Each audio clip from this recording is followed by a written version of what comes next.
2014, I was a dragon in Africa's version of Dragon's Den, and invested in several businesses. That's actually kind of how we started the story. That's how our fund started. I made investments. I just sold my own business, and then a friend of mine came to me and said, you know, you've got to put these investments in a structure. And I said, I was going to put them in a PTY. I said, why don't you create a fund, they turn those investments into equity, go to the market and raise capital against the thesis. I said, great, well, that's what we'll do, which we did do. And then I spent the next 3 years trying to convince capital providers to give us capital. So I want to be clear, I'm not here because I'm good. I'm here because I actually had the money to start. It's another fallacy, right? Those of us that win because we're better. No, you become better as you go. But the truth is that the starting line just isn't even. It's just not even. Anyway, I watched the number of entrepreneurs of color that we'd backed, predominantly, especially if they were female, the failure rates were 3 or 4 times what they were if you were young, white, and male. And I started to ask the question, what's the problem, comrades? If we are to fix it, where do we go? And I think one of the places we actually need to start is to make the point here, if you're an entrepreneur, there is no excuse not to be financially literate.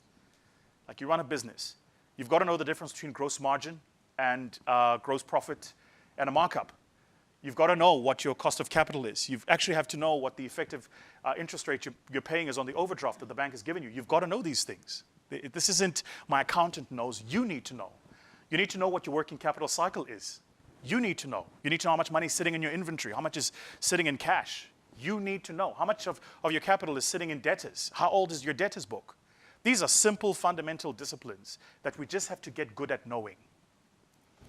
So, this is why I want to start with the financial picture. Now, what I've done here is a trick finance people pull often. You present a static picture at a point in time, and then you drive the audience towards a particular school of thought. So, less than 2% of venture capital globally went to black entrepreneurs. Just listen to what I said, I'll say it again. Less than 2%. In that 2%, it's black entrepreneurs all over the world, of all genders, and across the spectrum of color. So we have a very serious problem. And it's in part because we kind of think about building businesses in this SME thinking. So let me share with you the difference. Now, what I've done here, you're really going to be impressed now if you like my graphs. What I've done here, Dr. Brown, this was just for you. I've given you Amazon's revenue to net income from the calendar year 97 to calendar year 2018. You notice the revenue is the blue, the net income is the orange. What's interesting about this picture? The picture I showed you was here. So if you didn't, to your point, buy the Amazon stock, you missed this entire upside. Now the real question is this, why wasn't Amazon turning a profit? I can't believe Jeff Bezos, one of the wealthiest people in the world today, arguably one of the most innovative entrepreneurs of the 20th century, I can't believe he doesn't know how to turn a profit. I think he knows how to price things right. So maybe he knows something we don't know. Here's what he knows. I'll go back. He knows that in an innovation-led enterprise, revenue is nothing more than the ability to generate cash flow, to win over more customers so that you can earn future profits. Simply said, he's not worried about generating revenue that makes him profits today. Quite the contrary, he generates revenues and he invests those revenues back into the business, into new product lines, new innovations, new markets. So when you look at his business at a point in time, it looks like he's losing money. But what's actually hidden here is where he's investing that new capital. The point you were making earlier about where's this additional money going? Why don't we see it? And so by the time we begin to see this exponential rate of growth, it's precisely because all of the things you see by the year 2014, 15, 16, 17, and 18 were decisions taken 5 years before that, and the decisions 5 years before that show 5 years later. So maybe the first question for us is, what decision are you taking today for the next 5 years? I'm at the stage now when I talk to entrepreneurs, I'm not really interested, although you can, give me your income statement, let me see your balance sheet. That's stuff we do just because you're doing a DD. But I'm at the state of understanding, tell me about the business, the market size, the unit economics. Tell me about the innovation. Tell me what you're doing different that somebody else is not doing. Tell me what's your plan to conquer? What we call in our firm the BOTW. What gives you the best opportunity to win? The BOTW. So how do we do it? First, you have to frame your context. Let me introduce you, ladies and gentlemen, to my next wife. Please meet Mrs. Serena Williams THEMBEKWAYO. It says in the good book, you've got to speak it into being. You've got to. I know she's married, but it's to a white guy. That ain't gonna last. That ain't gonna last. That ain't gonna last. That ain't gonna last. That ain't gonna last. She ain't met this Zulu. That's all I know. That's all I know. That's all I know. The most dominating female tennis player in the history of the sport. More Grand Slam wins than any other. This is the thing about black people. When we dominate, yes, we dominate. You know, sometimes I see the things black people do and I'm like, you know, if I was not black, I also would not like me. This is not, it's like every time we show up at a TikTok dance challenge, you just know black people gonna kill it. You just know we're gonna kill it, you know? Most dominating female tennis player of all time. More Grand Slams won than any other female tennis player in the history of the sport. Unbelievable. I don't know if you know this. There's literally not a single blemish on Serena Williams. If you went on Google, typed Serena Williams, clicked on images, this is what you would see. Even the mole on her arm, that's not a mole. That's just an AI, artificial intelligence, imagined thing. That's a true story. That hair, that's not an extension. That's actually her natural hair. So those eyebrows, those aren't like tinted like that. Those are her natural eyebrows. You see that thing that looks like sweat? When Serena Williams plays, she doesn't sweat. She sweats Voss still water. I don't think you understand. This is Serena Williams. Unbelievable. Unbelievable. Oh. Dr. Brown, when I was prepping for this, my daughter actually helped me with those lines. So just Anyway, Serena Williams is as good as she is because she plays a game where the context of the game hasn't changed. The rules have stayed the same. You and I are playing a game that's changing, not only today, but changing every single day. Every single day. And that game is called business. So the question for you and I is, if the game is changing, how do we need to show up? The first is to understand context. The second, if you're in 1980s babies, remember this, 1970s babies know it for sure. One of Morgan Freeman's standout performances is not just Shawshank Redemption, but it's that movie Lean on Me. He plays the HNIC. We don't need to talk about what that means. But he plays the HNIC, which is a principal at a particular school, and he says to these young people that discipline is not the enemy of enthusiasm. My God, I wish we would get this. That you can be enthusiastic and want to build and innovative, and that's not antithetical to being disciplined about what you do. I was thinking about how to demonstrate this, and so I race cars. I'm no good. I'm a pro-am racer. I drive in the V12 series. And one of the ways you see it in the racing car business is what happens when you show up at the pit. Because you can be as talented as you want as a driver, but when you get to the pit, the team makes you. I brought you here two different pit times. The fastest first in the world in 1950, and then in 2013. Let's start first with 1950. I want you to tell me what it is about this video that sticks out at you, but let's let the video start first. But Holland comes in for a pit stop. Time to refuel and change tires. Lou Moore himself changes the tires. Only 4 crew members, including the driver, are allowed to work on the car. It's a tense time. Holland stays in his seat, anxious to get away. Let's watch. Before I go to the year 2013, anything that sticks out at you about that video? The tire, yeah? Sure, what else? Absolutely. I mean, it's an incredible amount of like manual labor, right? It's just, what else? There's something about it that if you use like that third eye, that entrepreneur's, innovator's eye, there's something about it that makes you go, It's recorded in 1950, but it's in color. Color didn't become ubiquitously available, not even affordable until the late 1970s.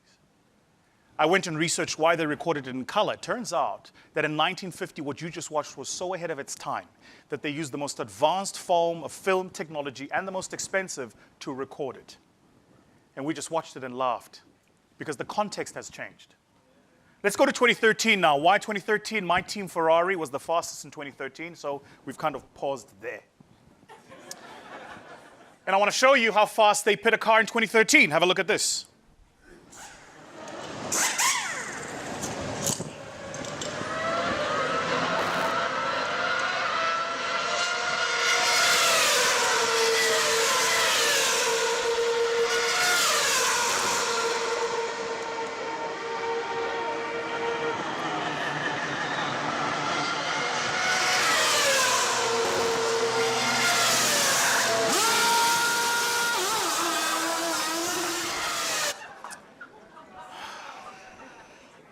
What you just watched is essentially four different team members.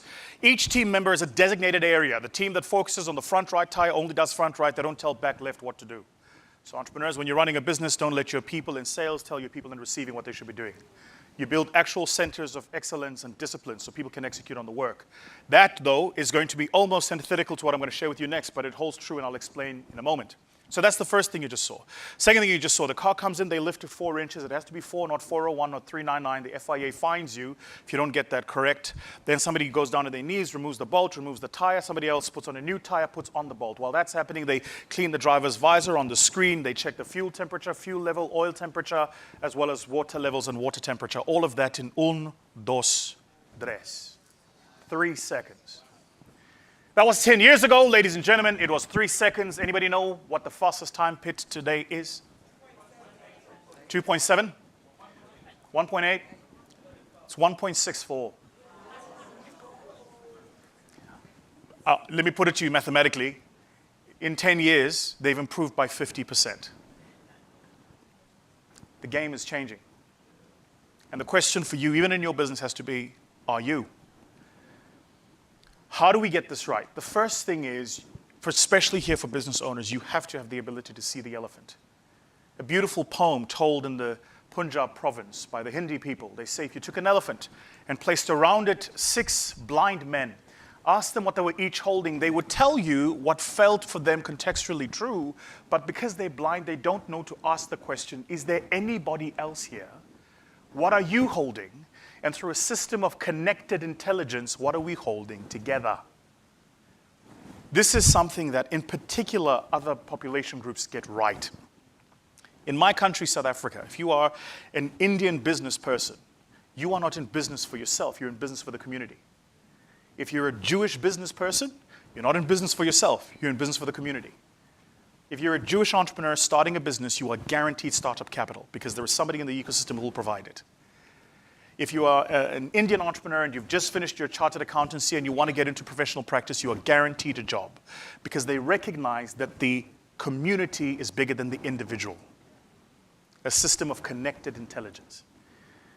And I think that this is something we have to be intentional about. It's why I accepted the Honorable Doctor's invitation to be here.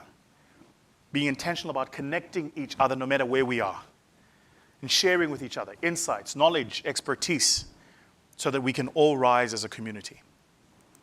System of connected intelligence. Secondly, the next thing you've got to get right in building your business is you've got to get the culture right. This is so important. What the literature tells us is that entrepreneurs that build businesses that scale have 3 unmitigating non-negotiables. A culture of sharing, collaboration, and trust. I could have spent copious amounts of time going through what the literature actually tells us. This is based on our own research and data, so I know it to be true. I'll explain very quickly, given our time constraints. Sharing is giving without the expectation of reciprocity. Collaboration is working on something for the benefit of the community and or the business, comma, that is not aligned to your daily KPIs. Trust is what gives us one of the most important currencies in the modern world. Speed. When people trust each other, they move quickly. There's a company actually that's been doing research on this, and they checked. They have an AI running on their email server, and they came up with an interesting study. The CEO was telling me they haven't published it yet, but he was telling me this because he's a friend of mine. He said they have now proven that the divisions in the company, and they're one of the world's largest financial services businesses, they've proven that in the divisions with the lowest trust. And I said, how do you know the divisions with the lowest trust? He said, we monitored on the email servers which divisions use the BCC function the most. That's good, right? And he said they've now actually proven that in the divisions where they had the lowest trust barometer, they had the lowest performance scores. Isn't that incredible? Now, one of the things I find interesting, and I shared with you the Formula One example because I shared it with my own team, is the school I went to taught me that risk and innovation were antithetical, that I could either manage risk or innovate. What we learned from the sport of Formula One, by the way, is that risk and innovation can work together. That you can improve, move better, become more efficient, and at the same time, manage risk. Somebody needs to tell the banks this because they still haven't got that memo. I'll stop there and move on. The next thing, as entrepreneurs, I want you to think about is when you think about where you deliver a customer experience, there are 5 layers. I'll share with you what these 5 layers are, and I just want you to think about which of these layers your own business is at. The first is the layer where we treat customers in an inconsistent way. Here, these businesses are manual, and they are often at the behest of the person with whom you're dealing. Right. In fact, I posted on LinkedIn the other day, my phone's been buzzing like crazy.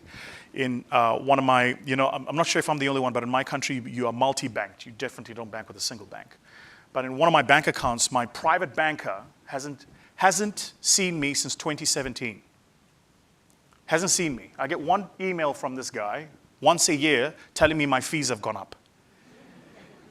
And we have just moved out of our property. I've been looking to buy a new property. I've been reaching out to him for the past 3 months to come back to me and help me with the process of the application. Nothing. The other private bank is doing fantastically well. So I went on LinkedIn and I said, bank such and such really should just not call themselves a private bank because they don't know how that works. That was on my way to the airport. Between then and now, I think I've received about 20 emails. They've now gotten the CEO involved, the head of customer service, the COO, the head of legal. And I said to the CEO, actually, I was on the phone with him on the drive here because he rang me up. And I said to him, listen, I'm not the guy who goes out and tries to yell at things. And I wasn't even looking for your attention. This is something for you to think about because not everybody on LinkedIn has 1 million followers, right? Go and check the comments section and go talk to those customers. I'm good. I'll be okay. Go talk to the other customers who say, you know what? My private banker hasn't replied to my email over the past 3 months either. Because what they've got is an organization that is a bank, but it operates at this level. It depends on who the banker is. That's the service you get. This is a challenge for a lot of us entrepreneurial businesses. It depends on who I'm dealing with in your business.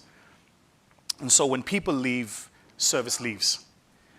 The level above this is where we manage customer expectations. Here, we hear the customer, but we don't listen. The language is quite specific. It's not just about hearing the customer, but you've got to listen.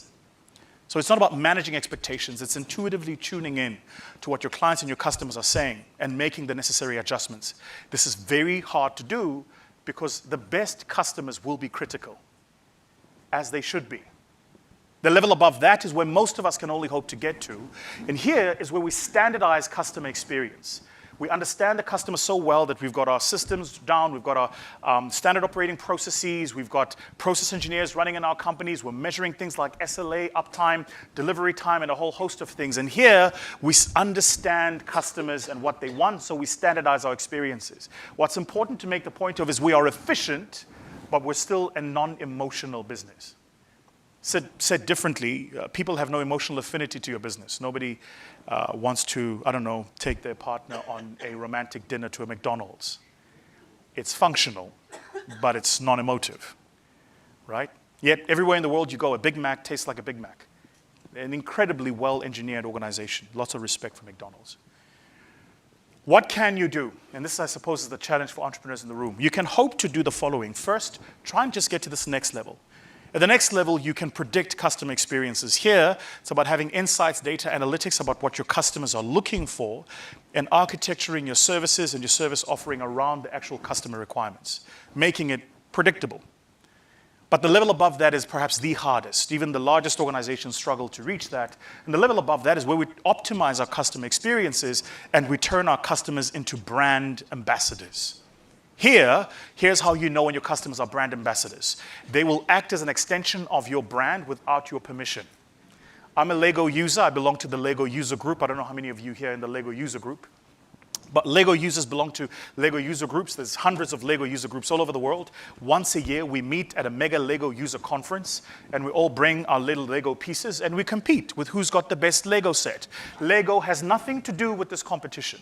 We, the Lego user groups, then contribute to a fund, and at the end of the year, the person who wins the prize. Last year, it was $1.1 million. And all these Lego user groups from around the world come together. Now, let me tell you what a material change that is. 15 years ago, a young man called Jake in the United States took those little old school camcorders, recorded a little film using his Lego set. Lego sued him. They sued him. That CEO was asked to leave. A new CEO came in Bulent, Denmark, where Lego was based. And that new CEO had come from McKinsey.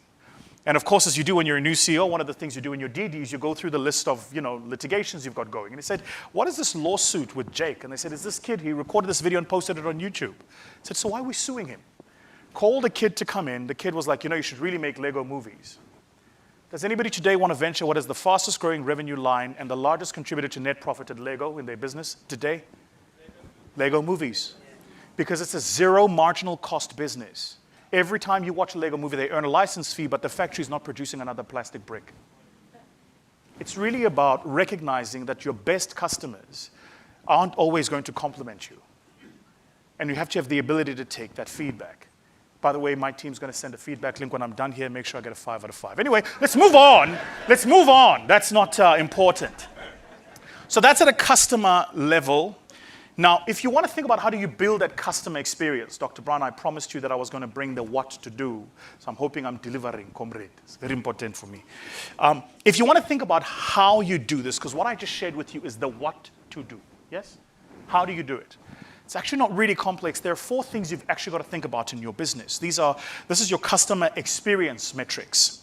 You've got to ensure that you're relevant, responsive, convenient, and reliable. What do these mean? It's just words. Let's talk first about convenient. That's about offering the customer choice and being timely. For those of you who operate in businesses that are driven by seasons, fashion businesses, food businesses, retail businesses, say, you know that there are seasonality to your business. So you want to be timely with your product offering. But you also want to offer the customer choice. Choice is one of the most contentious subjects of study in the marketing sciences because there actually is too much thing as too much choice. You know this to be true. If you've ever arrived at the parking of a mall and there's nobody there, what's the problem you face? Where do I park? There's too many options. But if you ever arrive at the parking at a mall and there's all of these parking spots taken and the only one available is the parallel parking one, suddenly you know how to parallel park.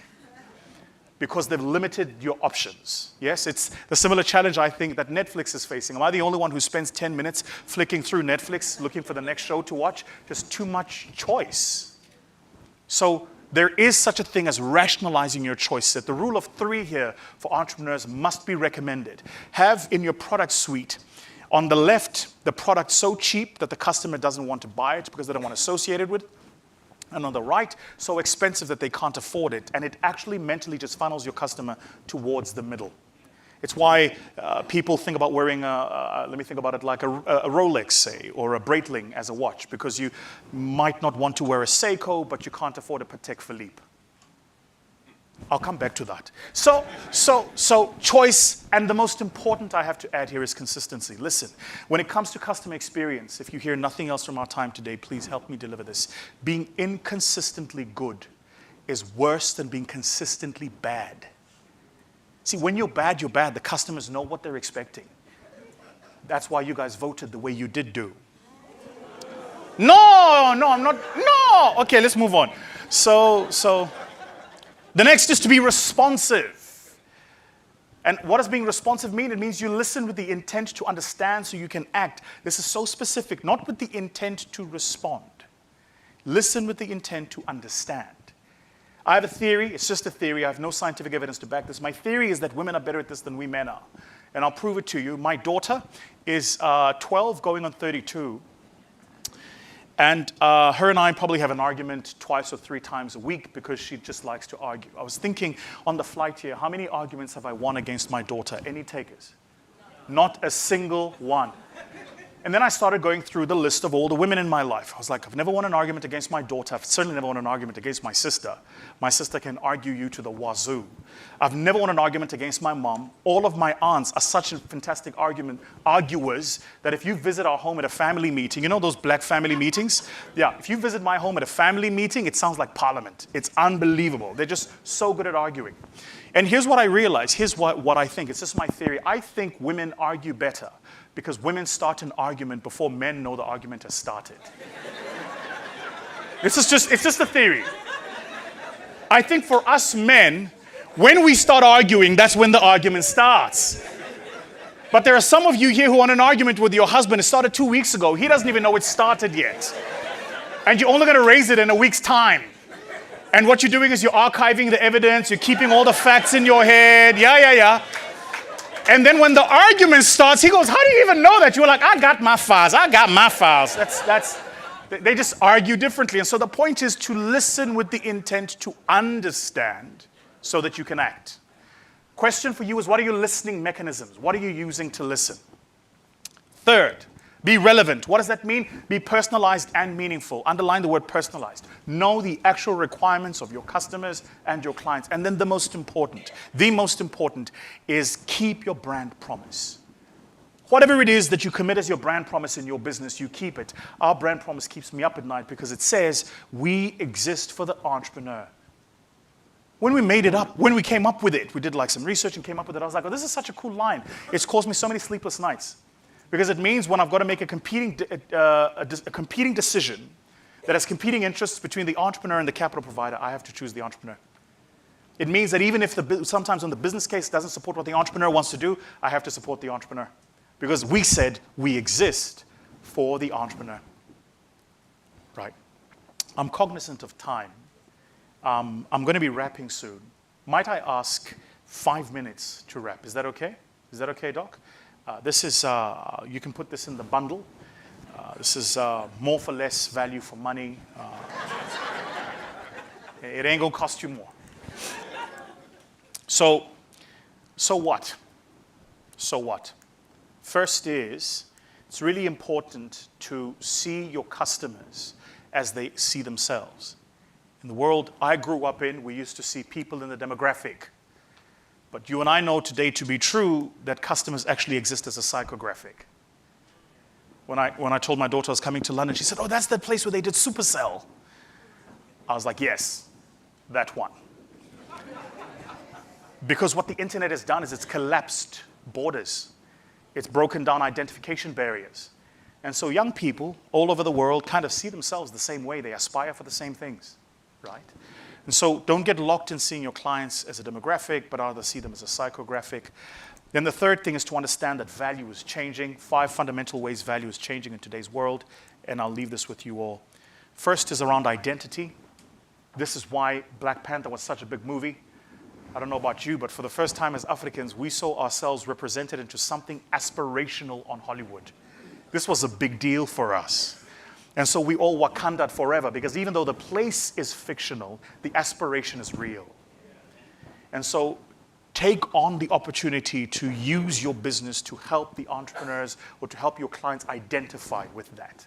If you look at our logo at My Growth Fund, it's the African logo made up of the various dots connecting it.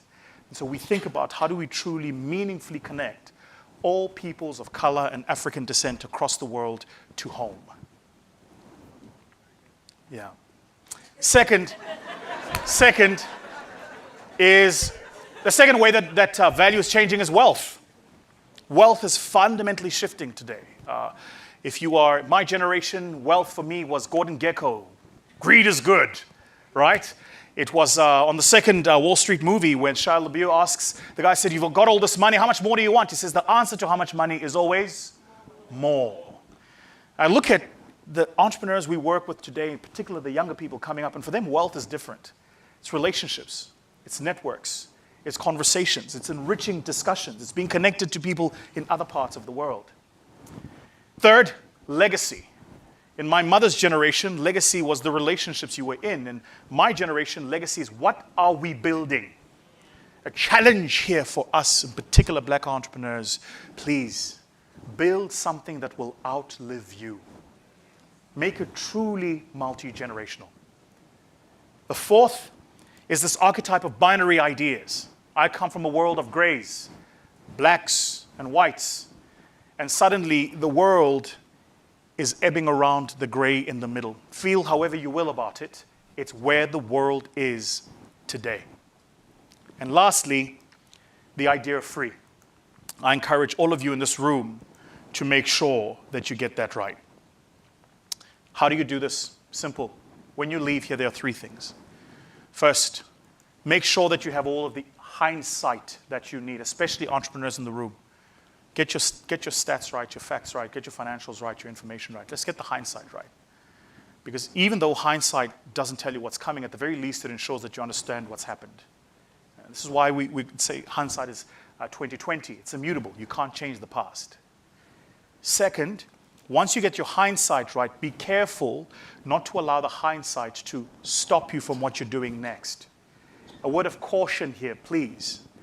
Often, if you are an entrepreneur and you're an innovator, often the people in your life that you look up to will disappoint you. This is the curse that comes with seeing the world that doesn't yet exist. Is where you have vision, other people only have sight. And so you've got to be so careful not to allow the heroes of the past to tell you what future you should build. And I thought about how to demonstrate this. So as I wrap, just watch this quick video. People who've been in the rocketry business for decades, Yeah. who say about you that you don't know what you don't know. Well, I suppose that's true of anyone. How can anyone know what they don't know? But When critics say you can't do this, your answer to them is, we've done it. He's done it in partnership with NASA, which has given SpaceX technical advice and a contract worth up to $1.6 billion, mostly for 12 cargo flights to the space station. But SpaceX's lack of experience bothers some NASA legends like Apollo astronauts Neil Armstrong and Gene Cernan.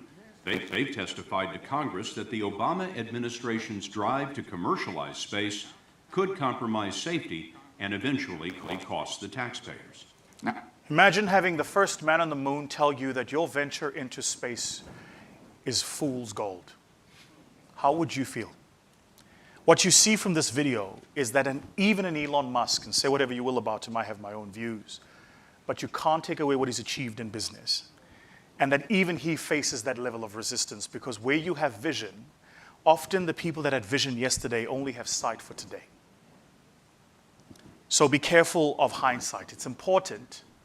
But what you want to get from hindsight is, what does it all mean? Insight. Knowing what we know, what does it tell us about today? Now I want to encourage you here not to stop there. What you truly want to be doing is having foresight conversations. And foresight is about what's happening around the corner. What are the things we need to be aware of? What are the changes we need to be making? I hope you've enjoyed our time together.